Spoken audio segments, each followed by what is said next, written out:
Well, SMB continues right here. Always feel free and you're welcome to be joining us on our social media platforms. Share what you think on the discussions we're having with you, and also that will help us get feedback, and also your view could actually be a great impact to sustainable living. Sonko, what next? Well, the journey for full digital migration still continues in the country, as we took the first step in 2015. However, it has not been fully implemented. And with that, the Parliamentary ICT Committee paid a visit to the National Broadcasters' offices in Kampala, as it pledged, that is the ICT Committee pledged to lobby government's full financing to UBC. The Uganda Broadcasting Corporation Deputy Managing Director Maurice Mugisha presented a 70 billion shillings budget to the committee to facilitate the national broadcaster for the next financial year.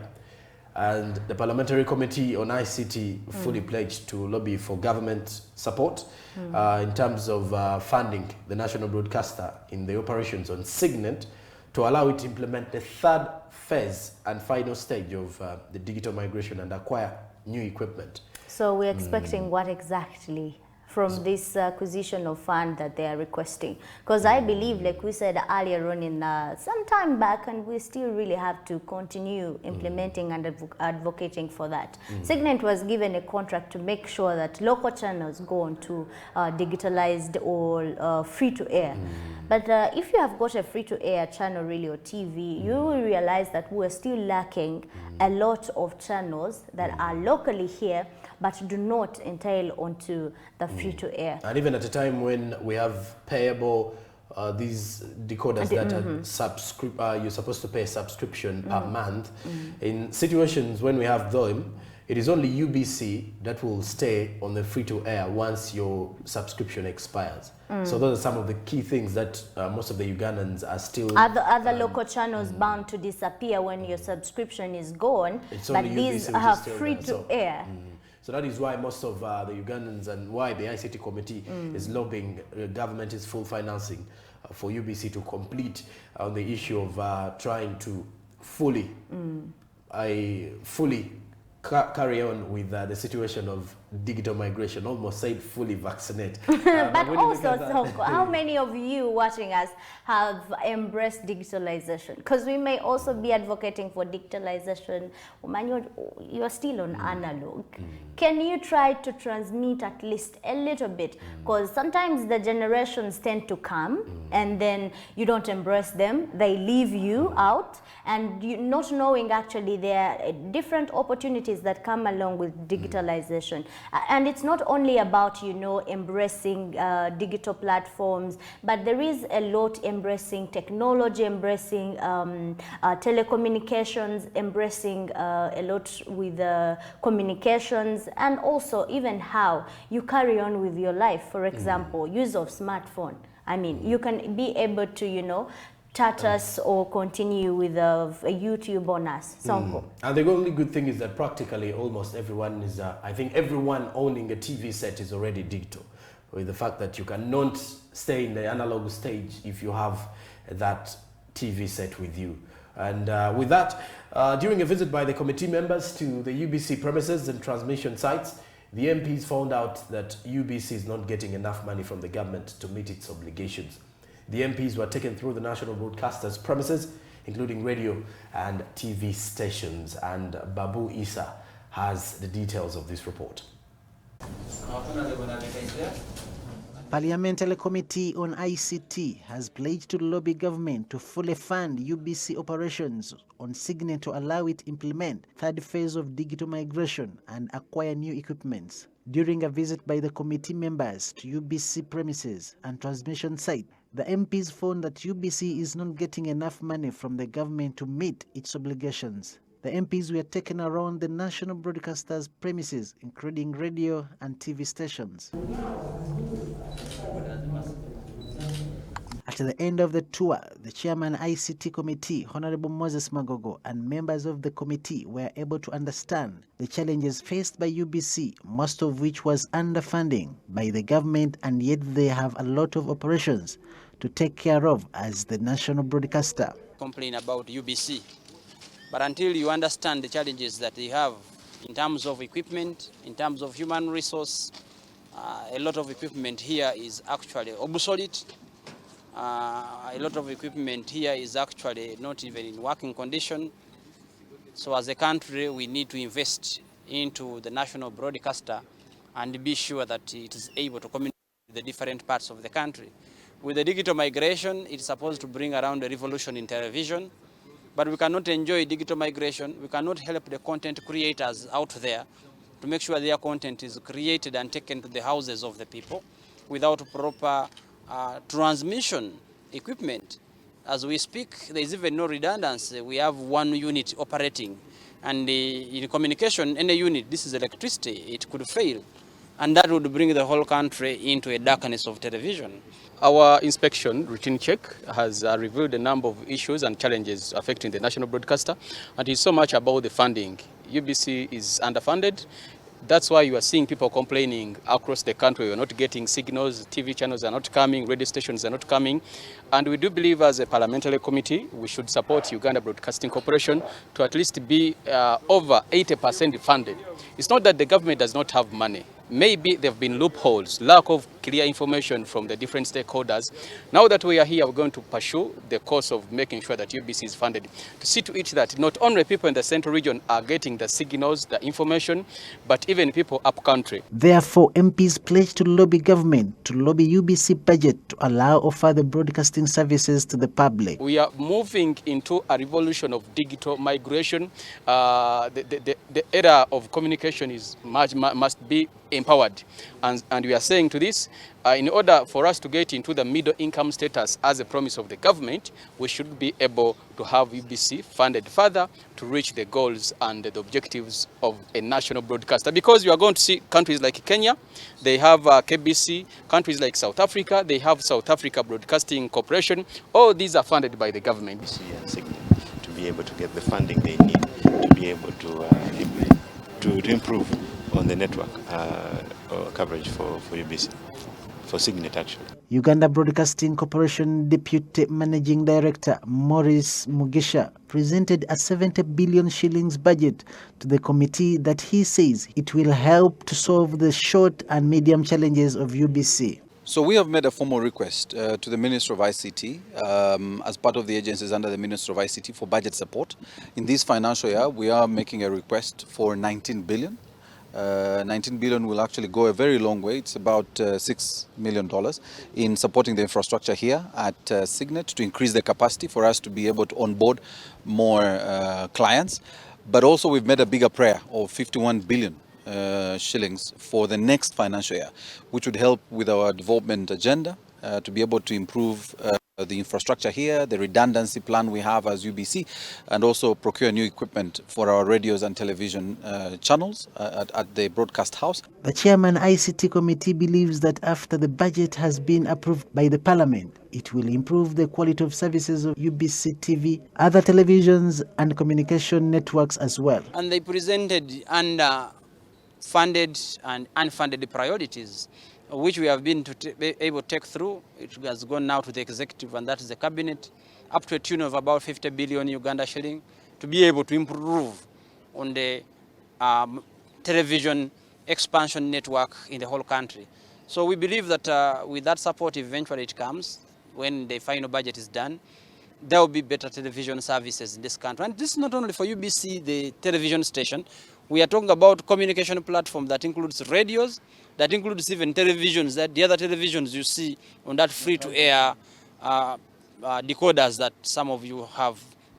With that,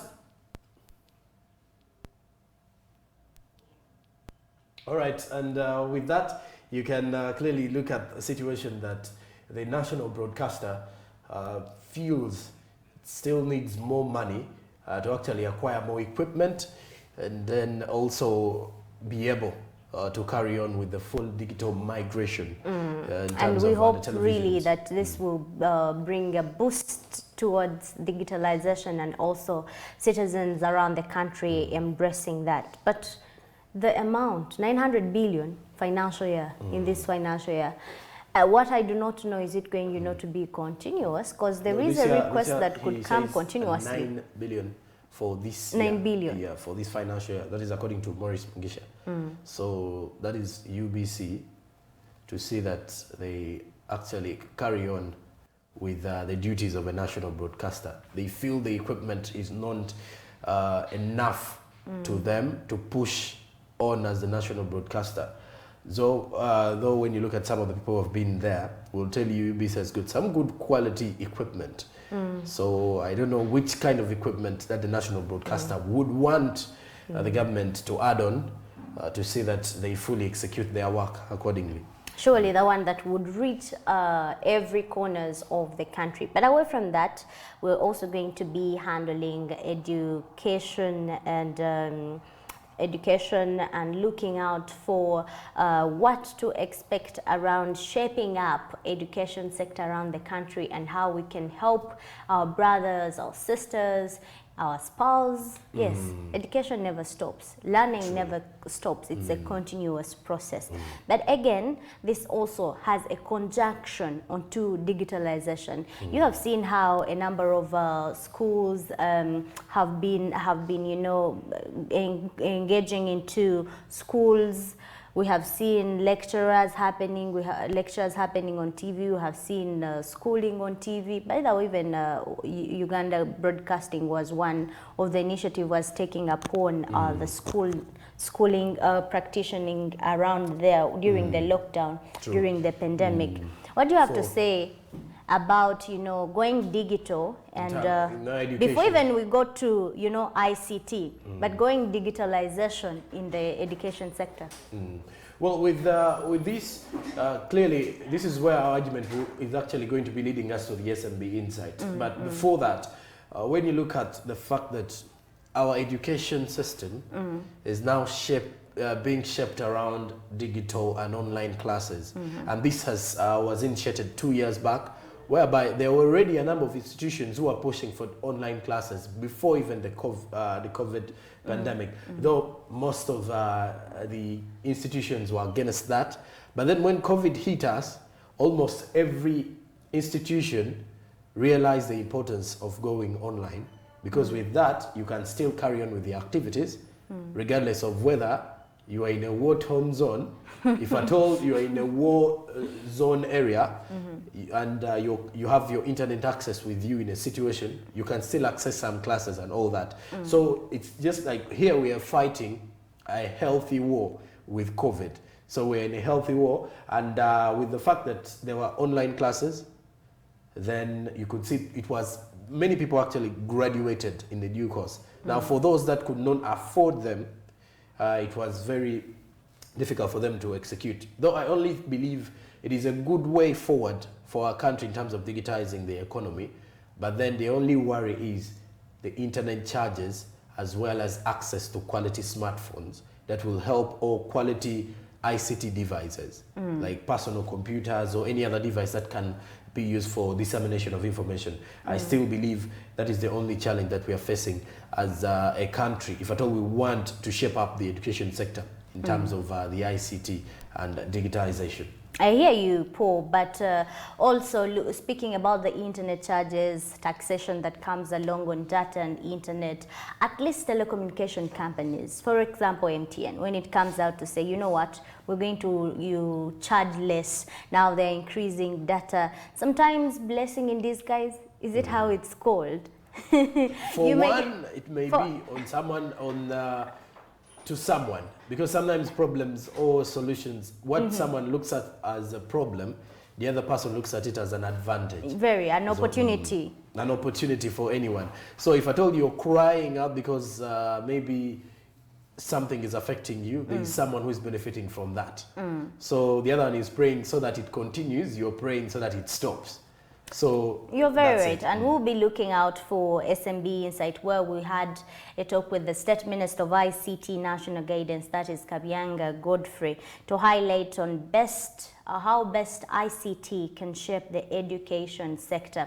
But before we head into that, also there is an argument around how we pursue the how is it called, the new system they implemented onto curriculum. On the curriculum Yes. of the schools. With the ICT part of it, or being so General practical? curriculum I do around the believe country. now that goes back to the school owners to implement this, because government will put on board the curriculum for the schools to execute, to implement. And if at all the schools fail to, then you will know that the process of the curriculum has completely failed. That is because the schools have failed. If you look at some of the international schools that do not follow our curriculum, for instance, those that follow the Cambridge curriculum, you will see that they have a curriculum that is more practical than ours. So in most cases, if at all we follow the new curriculum, which is slated to push for practical skills and practical lectures or lessons and all that, or practical classes, I think then it will be important for the curriculum to go forward. But when you look at the situation that is also happening with scenarios to do with COVID-19, a number of institutions have embraced online classes. And as a matter of fact, for those institutions that have not embraced, you've seen some students actually going on riot. That is why most of the students They're tired. Yes, Sometimes a human mind or a human being, I don't know, you at some point can tell, maybe like, you want something at a point. After some point, you feel like, I'm done, I'm tired of that. I've done this and I feel It's like it's a human nature to get tired. But again, where does it leave us if we are to completely be competitive around the globe? I mean, we have students studying from China right now. We have they're around here, but they're studying online. And when the implementation regarding digitalization, because that's part of digitalization. So the country here, university like Makerere University, they wanted to go digitalized, skills, getting online, but at the time they feel like they're tired. No, the institution. How about the ones who are pursuing it even across borders? Apparently, what I do understand with the situation at Makerere University is that the institution welcomed the idea greatly, with open arms. They feel it is very important. I even feel we really need to have the guild president, Makerere University, to give us why are they so against this? Because the university felt like this is actually working for them. At a time when you want to try to fight the social distancing and preventing the spread of COVID, the university thought it's better for them. But for the students, because they believe with the online lectures, there is some key part you're missing. The key part that you may miss is if at all you're using your smartphone, or if at all you're using your personal computer, and then the internet connection goes bizarre, at the end of the day, you're going to miss some relevant information. Or maybe a lecturer may be trying to stretch a point, to stress out something, and then at the end of the day, you don't pick it because your internet connection has failed. Is it really the issue on the internet, or it's upon our, our perspectives as individuals? Because like I said earlier, we have individuals who are also attending online classes, so-called. But from Germany, from China, yes, they're I'm also here. attending online classes. Okay, where are you? I'm also Where are you attending best online now? classes. Where? One university in Kampala, at the heart of Kampala, along Kampala Road. So okay, I'm also, I thought you're a student cross borders. That's what I'm talking about. I mean, okay, why aren't you? Okay, let's take it personal now. From your personal experience, are you embracing this smoothly for you? Because you said you're one of the beneficiaries who are actually doing this now. Well, there was an argument by the VC of where I'm at when he said the reason as to why he feels we need to embrace the technology and digitization of the education sector is because with the generation that we have, he gave a very practical example, that the very first thing a person does in the morning, even before saying a prayer, is to check on their phone. So it's like the human mind has already been set to always check on their phone, what is happening. You always want to check on what is trending. For those who have got smartphones. So it becomes very easier for someone to adopt to the online, if at all you're driving into the digital era, because even almost everything is now becoming digital. You're looking at URA, trying to tell people you're supposed to register your business as digital, online, all that. So for a student who isn't used to the situations of online, and the use of digital devices and all that, it may become difficult to adopt in an era that is actually developing greatly. Very, and we're still talking about how ICT or digitalization can shape the education sector around the country. It has been welcomed around the country, but at some point, individuals are not accepting or embracing it positively, rightly. There is always a negative part of it. But when you look at, I wanted to highlight on the issue of getting feedback or opportunities that come along with the ICT or digitalization. We'll be having the insight very shortly. But before that, when you're online, especially if you're not only interacting with people around the country here, because I believe maybe your sector, your university has got even other foreigners or international students on there. Many even you can be international to other foreign countries. What I mean here, there can be an opportunity. There can be an opportunity while you're online interacting with someone in Germany or China. You never know what it might bring. You may be looking at it as, you know, wasting data, I'm consuming data, but there is a university Wi-Fi. I tend to believe so. For example, at Makerere University, I am certain that there is maybe a wireless. There is a lot of traffic on that one. Very slow. You see, when you look at university wireless internet is always slow. Why? Because there are a number of people using it, and it tends to its response, or it is more when you have some of, if you'll excuse me, Sorry some about of the situation. If you to look at some of the telephone networks that we have in the country that have poor network.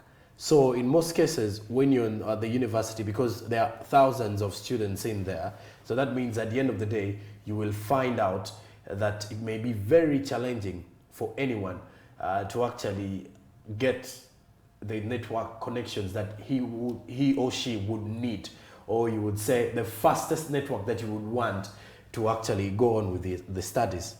And also, when we speak about digitalization, this has got also to do away with our support system from our neighbors, from the people we respond to directly. That could be your parent, that could be your brother, sister, that could be also the school. How supportive is it? For example, you may be in a situation whereby you're even unable, you know, to access a charging point, for example. You may be in a situation where you're even unable to go around charging your phone, or even to go around maybe accessing your computer because of various issues, really. Because if you're to embrace digitalization, we were speaking about high ends, that is at least higher education, but then how about the lower education? Because we have seen the lower education, I think for the lower primary education, level this around goes the back country. to only the well-established or top-notch schools. We have top-notch private schools that pay a certain amount of money, and their kind of school fees is high, because when you look at some of the proprietors, they will say the services we offer also include internet services and all that. But then when you look at the government-aided schools, it is challenging. Why? Because there are also very few parents who can manage to actually give their students or their pupils or their children these smartphones and ICT. And then we also have this issue of the culture, whereby parents, or in the African setting, do believe it is not wise to give a child below 18 years a phone, because we all know certain things are associated with smartphones, how children tend to use the smartphones and all that. But that is also one of the biggest challenges with the evolution that we are taking online classes in the country. Becomes very hard and difficult for those in the upcountry sector or the upcountry areas, mainly to actually get to online classes. Why? Because most of them do not have the money to either buy these ICT devices or buy smartphones. The ICT devices may be smartphones, personal computers, simple tabs with you. All these people cannot afford them. And if you look at most of these schools in the upcountry, very few of them have enough equipment in their laboratories when it comes to the ICT laboratories. So this is a push, if at all government is trying to push for digitization of the education sector. These are some of the key things they need to look at. But also, the taxes on data, on internet. Very important. If at all that is an issue that is actually affecting most of the businesses who want to turn digital.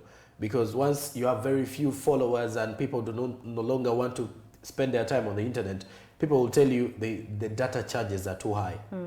So, well, when you look at all that, it goes back to what does the government have to do? Because I believe this ICT sector is only going to be shaped by the government. Among some of the policies the government has to shape. Look at the taxes on smartphones, decrease some of those. Taxes on ICT devices, on digital devices, decrease most of those. And once we decrease this, then tell you what, I think we shall have a very huge step, because our neighbors Kenya, not only Kenya, even South Africa, when you look at their classes, why I started with Kenya is because Kenya, our closest neighbors, there is a lot of digitization of the, when you look at their education sector. Students at various schools already have, are already used to using the internet and all that during the education. And all we have said it all, and also we'll be coming shortly after the break to be looking at a detailed report, at least from the Ministry of ICT, telling us about how best ICT can shape the education sector, and also how shall we be, or even when shall we localize, finalizing the digital migration around the country. This is SNB.